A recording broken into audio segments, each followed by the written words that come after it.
in the never-ending quest to have a clean grill, this is something that I thought was a kind of a neat concept. It's a grill brick kit. You can use these on things like Blackstones and skillets, or you can use them on regular grills, and they will kind of wear down and enable you to clean kind of in the grates and in between the grates. This is the handle that it comes with. It has a adjustment knob, so you can pop that in here, adjust that down, get it snug. It is like a pumice stone, so don't snug it too tight, but just enough to where you can kind of move it around and you can scrub your grill with it. So we're going to give this one a shot here in just a second and just kind of see how it works. But so far, I think it's a cool concept, and we'll see what else we can maybe clean with it as well.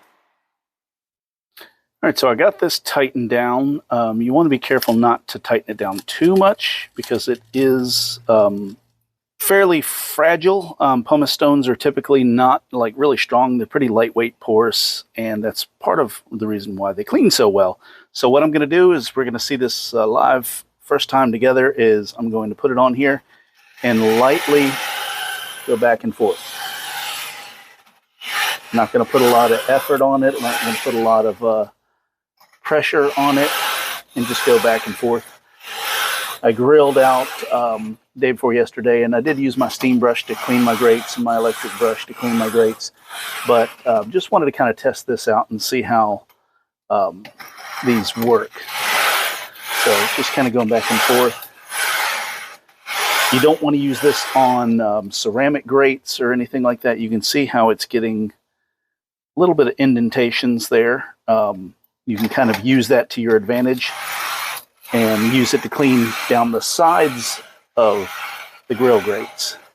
So this grill smoker is kind of my old reliable. I use this thing for large parties and things like that. So definitely keeping it ready to go is a nice thing to do, and I want to make sure that it's always ready, you know, when I have company for me to clean on. So far this thing I think is pretty cool. I think I can see how it works really well on here. Just kind of wipe that off.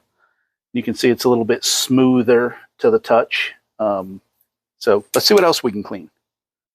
Now this is the back of my, like I said, well-used smoker. I'm in the process, or about to be in the process of cleaning it up, painting it, things like that. So let's just see if the pumice brick works for cleaning off rust as well. So you can kind of see it's got a bit of a texture to it.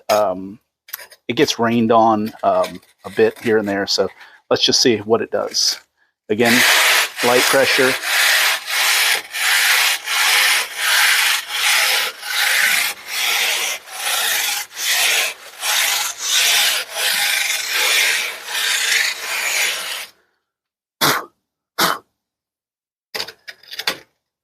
Yeah, it might not be super easy to tell on the picture, but it is smoother. You can see this section right here versus this section.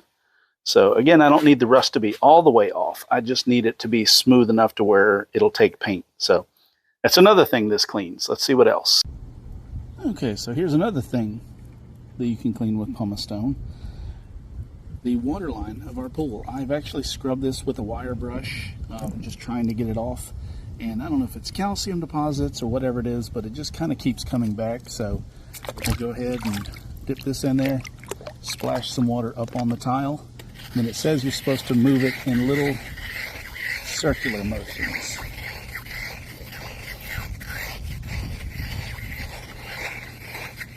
So trying to get it up, you know, off in all the nooks and crannies. If you have a flat tile without a pattern, this might work better for you than mine. But it is taking some of it off. I mean, it's not like an instant thing, but I don't know how well you can see that. But if you look at like this one compared to the one next to it, you can kind of see that it does take off a good chunk of that just in this little short time. I imagine if I put a little bit more effort into it, I could get even more off, get more, you know, make it a little bit cleaner and neater. I don't know why people would put such decorative tiles on a waterline, but here we are. So multiple different uses for this thing. You can see where it's kind of worn off. Again, that's what pumice stones do, so it will kind of drip down into the pool or sink down in the pool, but that's what your robot's for. So hope this helps. It does a lot of different things. Don't torque it down too hard, and I think you'll be happy with it.